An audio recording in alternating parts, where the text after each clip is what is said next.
ঘরোয়া মশলায় বাবুর্চি স্টাইলের গরুর মাংসের তেহারি রান্না করাটা খুবই সহজ। ঘরে থাকা কিছু গরম মশলা গুঁড়া করে নিচ্ছি, জয়ফল এবং জয়ত্রী অবশ্যই দিতে হবে। হাফ চা চামচ করে সবকিছু নিয়েছিলাম। এরপর হাফ কাপ দুধের মধ্যে লেবুর রস চিপে দিয়ে এটাকে গুলে একটা সাইডে রেখে দিব।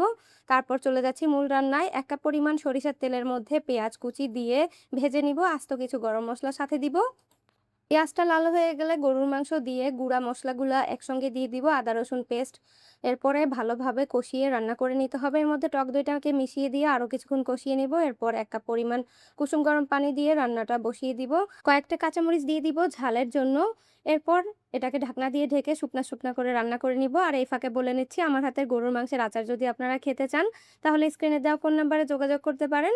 ইনশাআল্লাহ বেফি বাইট বিডির এই গরুর মাংসের আচার আপনাদের অনেক বেশি পছন্দ হবে।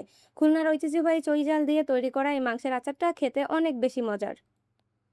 এরই মাঝে আমাদের গরুর মাংসটা সেদ্ধ হয়ে গেছে, ঝোল টেনে গেছে। এখন মাংসটাকে তুলে রাখবো একটা সাইডে। বাকি মসলার মধ্যে ৭৫০ গ্রাম পোলাওয়ের চাল দিয়ে ভালোভাবে ভেজে নিব। এরপর এর মধ্যে ১.৫ লিটার পরিমাণ গরম পানি দিয়ে দিব। আর এটাকে নেড়েচেড়ে মিক্স করে নিতে হবে। এর মধ্যে একটু গুঁড়া দুধ এবং চিনি মিক্স করে দিব। এতে করে স্বাদটা অনেক বেশি ভালো আসে। যখন বলক চলে আসবে এর মধ্যে, তখন আমরা এর মধ্যে গরুর মাংসটাকে এড করে দিব। একটা কাঁচামরিচ দিয়ে নেড়েচেড়ে মিক্স করে নিব। এরপর ঢাকনা দিয়ে ঢেকে লো আঁচে রান্না করব একদম পানিটা শুকিয়ে আসা পর্যন্ত। ব্যাস, গরম গরম তেহারি একদম রেডি টু সার্ভ।